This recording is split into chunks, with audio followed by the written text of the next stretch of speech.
What is needed in Australia is bold national policy leadership, supported by a mechanism to reward or sanction states for achieving complex reforms.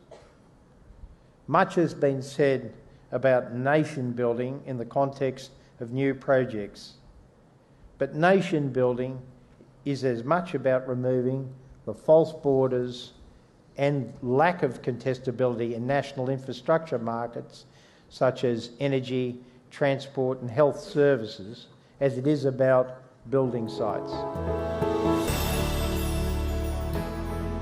The transformation of Australia's economic performance from the 1980s did not occur by accident or good luck. It involved a deliberate strategy based on an understanding by political leaders that good process, sound public administration and effective political advocacy were essential in making a case for reform that would gain broad support.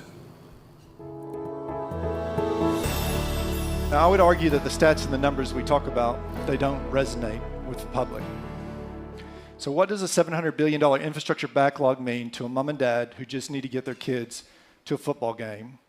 Or what does it mean to a tradesperson who needs to get to a job urgently, or the commuter who is spending hours a week in traffic for a journey that takes only 20 minutes in an off-peak period? There is clearly a lack of understanding between the current funding methods and the current deterioration, or the continuing deterioration, in our transport system. So we need to connect with Australians in a matter that matters to them personally, and clearly demonstrate the imperatives of finding a sustainable funding solution.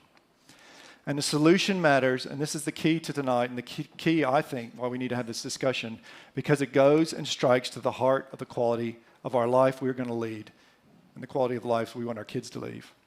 Because we cannot afford this benign acceptance that this is just the way big cities perform, because all the while our quality of life is continuing to be eroded. We are living the boiled frog syndrome as we are accepting ever-increasing congestion. And finding a solution is about ensuring our capital cities maintain their status as the most livable in the world. Real limits on what we can do to improve our total infrastructure platform or nation are now mostly created by our unwillingness to double down on what we know works. That prices in infrastructure allow for user choice for the most part, and thoughtful governments will manage risks where these are too big for any single firm or indeed for the general public to bear.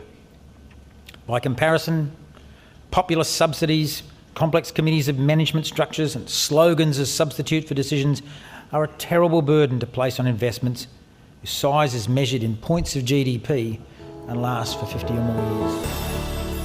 But what was really interesting is in working this research study, we were able to compare communities that got a bridge compared to those that did not. Farmers who knew that they could predictably go to market were able to buy more inputs. They bought more seed. They bought more fertilizer. If they had more land, they planted it. If they were, like most farmers, if you weren't sure about the seasonal increase of a river, you're going to have to store a certain amount of your production to make sure that your family is fed. And so the minute that you know you can cross that river, you don't even have to go in order to capture the benefit. Your risk-taking behavior totally changes. You can decide how much to plant. You can have higher yields. You end up getting to time the sale of your production and pick your market. So this had profound and significant impacts on these rural farmers. 75% increase in farmer profitability.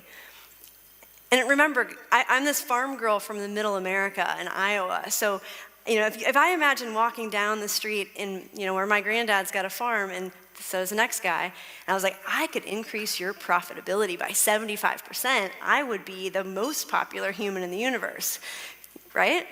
And so here we are in rural Rwanda, rural Nicaragua, and it's something so simple and so tangible as this tiny little infrastructure project makes such profound differences on the lives of individuals, families, and communities.